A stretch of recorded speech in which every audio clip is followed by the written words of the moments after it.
Well, hi everybody, welcome to Afterburner. I'm Bill Whittle. Well, it's an oldie and it's overused, but that's because it's perfect, right? That metaphor about if you toss a frog into a kettle of hot water, well, it attempts to just jump right back out again. But if you toss a frog into lukewarm water and slowly raise the temperature bit by bit, then it is never going to jump out because the change is so slow and incremental. So, imagine, just for a moment, that you've died and you're standing there on Judgment Day. And now just imagine again, just for a moment or two, that you face not God and St. Peter and his host of angels, but rather real people. Real people who gave their lives so that you could have your life of relative ease and relative prosperity and relative safety. Millions of people standing there in the clouds, most of them men, but by no means all of them. Some of them recognizable, but by no means most of them. There will be men in waistcoats and tri-cornered hats and a few famous reverends and politicians and writers, but mostly it'll be soldiers, millions of them, all wearing different uniforms of different ages, some of them old men, but most by far, young people who had to give the only life they ever had, which was shot or cut or blown out of them on some field someplace, dying for some piece of colored cloth on some field a long, long way from home. That's your jury. Now here's your case. You're going to have to explain a few things to these people. Are you ready?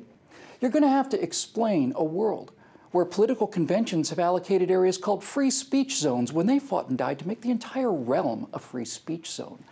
You'll have to explain a world where nuns and other Catholics have to pay for contraception in violation of their most deeply held religious principles so that 20-something six-figure female attorneys or 7- or 8-figure movie and TV stars don't have to pay at all. You'll have to explain why certain cities and certain counties and certain states will not allow you in any practical way to defend your own life or that of your loved ones from assault or rape or murder. You'll have to explain why virtually every corner of every house in the land now has at least a microphone, if not several TV lenses, and that these are being used to record your voice and picture, and that you brought these surveillance devices into your home all by yourself. You'll have to explain why the government and other businesses are reading your most private papers, your thoughts, and your desires, billions of them every day, and that you're fully aware that this happens because you read about it in the newspapers all the time.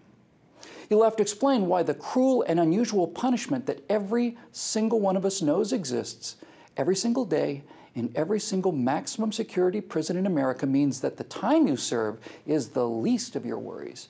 You'll have to explain that those rights not specifically delegated to the people by the Constitution are reserved to the states or the federal government, and not the other way around, the way it should be. You'll have to explain to people who fought and died over a 1-cent tax on tea imposed without their consent about how now you're forced to part with about half of what you make or more, some to be given to people who don't work at all, some to the friends and political cronies of those doing the taking, and most of it going to the machine that takes it in the first place. You'll have to explain to those who watched their entire families starve to death to settle this country and make it the breadbasket of the world why we destroy the agriculture of entire states to benefit something like a fish that's indistinguishable from a sardine, and explain to those who suffered and died so that Americans could be judged not by the color of their skin, but by the content of their character, that you now live in a world where justice is routinely dispensed or withheld by that same exact poisonous determination. Explain that to those black fighter pilots and scientists and students at Tuskegee and its founder, and explain hip-hop culture and twerking and 4 generations of mental slavery through entitlement and the cult of victimization. And then finally, realize that I'm just scratching the surface, simply preparing a summary of the actual case against you, that your errors and excuses and failures will take weeks at this rate, or months, before we can really cover why you allowed those people to give their lives so that you could live in a land where it's illegal to throw a football on a beach, or where some man in a suit can tell you how large a drink you can have, and where that most banal and mundane of modern choices, paper or plastic, not a choice anymore, because you voted for other people to have the power to make that choice for you. That's it right there, isn't it? Not that you fought as they did and lost. You didn't fight at all. In fact, most of the time, they asked for the power, and you just simply gave it to them. You know, people like me call ourselves conservatives, but what so-called liberal could look at all of this horrendous loss of freedom and still wear that honorable name with a straight face? See, that's something else we just handed over, isn't it? Our identity as a freedom-loving people who once were simply divided by differing opinions on how to keep it.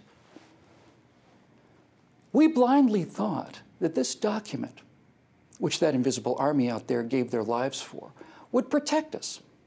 We utterly and completely and ruinously chose to forget that we have to protect it as well. So, good luck at your upcoming heavenly trial. I'm not looking forward to mine.